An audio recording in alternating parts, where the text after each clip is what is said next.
Todos os meus vídeos e textos são sobre aprendizados.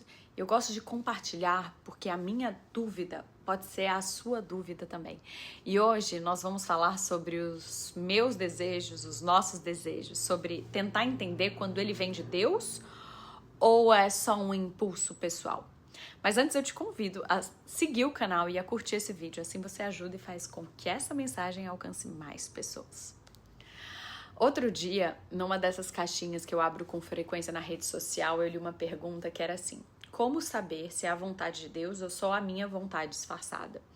Eu demorei um pouco para responder porque eu já estive nesse lugar e eu ainda volto para lá de vez em quando. Esse lugar entre a dúvida e a direção, onde a nossa alma ela quer correr, mas o espírito pede calma, sabe? Porque às vezes a nossa vontade ela se veste de fé. Mas no fundo é só um medo super bem maquiado. É o medo de perder, medo de esperar, medo de não ter o controle e a gente acaba confundindo. Confunde porque o nosso desejo pessoal sempre fala mais alto. Porque a ansiedade se disfarça de uma urgência. Porque queremos tanto que supomos, bom, se eu quero tanto, com tanta força, deve ser de Deus, né? Não, mas não é bem assim. Porque a vontade de Deus, ela não grita, ela não atropela. Ela sussurra e quando vem, ela pode até exigir renúncia, mas ela nunca vai nos deixar sem sossego. A vontade de Deus, ela traz paz. Entendam, a paz não é a ausência de conflito, mas é uma paz que guarda o coração mesmo quando o cenário parece muito complicado e difícil. É como dormir no barco em meio à tempestade, como fez o próprio Jesus. Isso está em Marcos 4:38. Quem está no centro da vontade de Deus descansa mesmo com todas as ondas ao redor. Já a nossa vontade, ela corre, ela tem pressa, ela busca atalhos e evita o que dói. Escolhe o que é familiar, mesmo que seja raso. E a nossa vontade muitas vezes se guia pelo que é confortável. E a de Deus não, ela se guia pelo que é transformador.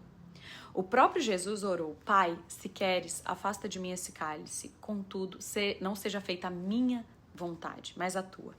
Isso está em Lucas 22:42. Até ele reconheceu.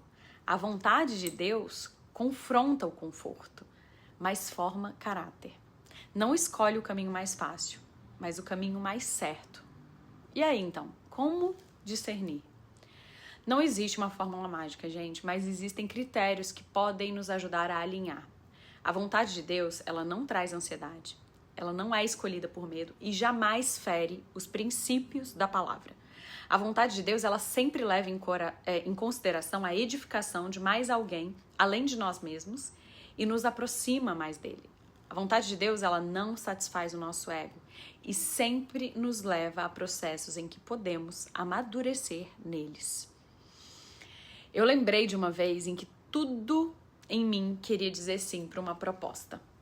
Uma proposta, como quase todas, era promissora, parecia uma porta aberta, mas tinha algo sutil, incômodo, um nó na barriga, e o que parecia uma bênção tinha um gosto de fuga. E orando eu entendi, não era o tempo nem o caminho, então eu recusei. E hoje eu vejo que foi um livramento, porque a vontade de Deus, ainda que exija sacrifício, não nos leva à confusão. Isso está escrito. Deus não é Deus de confusão, mas de paz. Isso está em 1 Coríntios 14:33.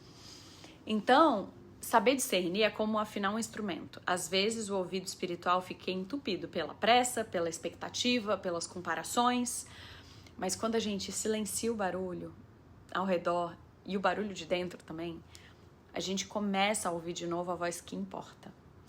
Porque no fim não se trata só de saber o que Deus quer, se trata de confiar. Confiar mesmo quando Ele diz, ainda não, não é por aí. Ou simplesmente fique em silêncio por um tempo, porque o silêncio de Deus também é resposta. O coração que confia aprende a obedecer, aprende que obedecer pode doer por um instante, mas a paz que vem depois dura para sempre. No fim, não é como o mundo diz que é, mas como Jesus diz que é para ser.